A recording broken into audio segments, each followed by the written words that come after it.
पिछली वाइस में जिस चीज को हमने इल्म और यकीन का नाम दिया है, उसी का नाम एक्चुअली ईमान है। ईमान का मतलब होता है जानना और मानना। जो शख्स खुदा की वहदानियत और खुदा की हकीकी सिफात, उसके कानून और उसकी जजा और सजा को जानता हो और उस पर दिल से यकीन भी रखता हो, उसी को मोमिन कहते हैं।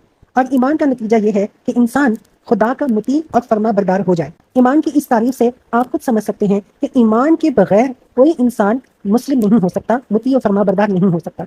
इस्लाम और ईमान का वही ताल्लुक है जो दरख्त का ताल्लुक बीज से होता है। बीज के बगैर तो दरख्त पैदा ही नहीं होता। अलबत्ता हो सकता है कि बीज जमीन में बोया जाए, मगर जमीन खराब होने की वजह से या आबो हवा अच्छी ना मिलने की वजह से दरख्त नाकस निकले। बिल्कुल इसी तरह अगर कोई शख्स सिरे से ईमान ही ना रखता हो तो ये किसी तरह पॉसिबल नहीं कि वो मुस्लिम हो। अलबत्ता ये जरूर पॉसिबल है कि किसी शख्स के दिल में ईमान हो, मगर अपने इरादे की कमजोरी या नाकस तालीम तरबियत और बुरी सोहबत के असर से वो पूरा और पक्का मुस्लिम ना हो।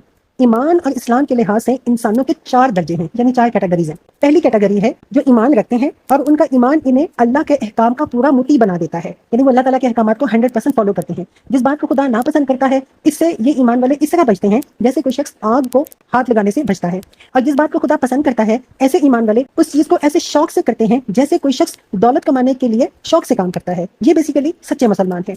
दूसरी कैटेगरी है जो लोग ईमान तो रखते हैं मगर उनका ईमान इतना ताकतवर नहीं है कि ऐसे लोगों को खुदा का 100% फरमाबरदार बना दे। इस कैटेगरी के लोग अगर अल्लाह की नाफरमानी करते हैं तो अपने जुर्म के लिहाज से सजा के मुस्तहिक हैं, मगर उनकी जो हैसियत है ना, वो मुजरिम किसी है, बागी किसी नहीं है। इसलिए कि ये बादशाह को बादशाह मानते हैं और उसके कानून को कानून तस्लीम करते हैं। इसलिए ऐसा शख्स अगर कोई गुनाह करता है तो वो मुजरिम होगा, बागी नहीं होगा।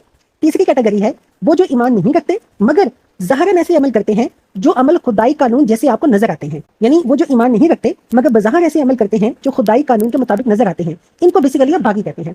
उनका ज़ाहिरी नेक अमल हकीकत में अल्लाह की फरमा बरदारी और अताअत के लिए नहीं होता। इस कैटेगरी के लोगों की मिसाल ऐसे शख्स की है जो बादशाह को बादशाह नहीं मानता, उसके कानून को कानून नहीं मानता। ये शख्स अगर ज़ाहिरन ऐसा अमल कर रहा है जो कानून के खिलाफ ना हो तो आप ये नहीं कह सकते कि वो बादशाह का वफादार है या उसके कानून का फॉलोअर है।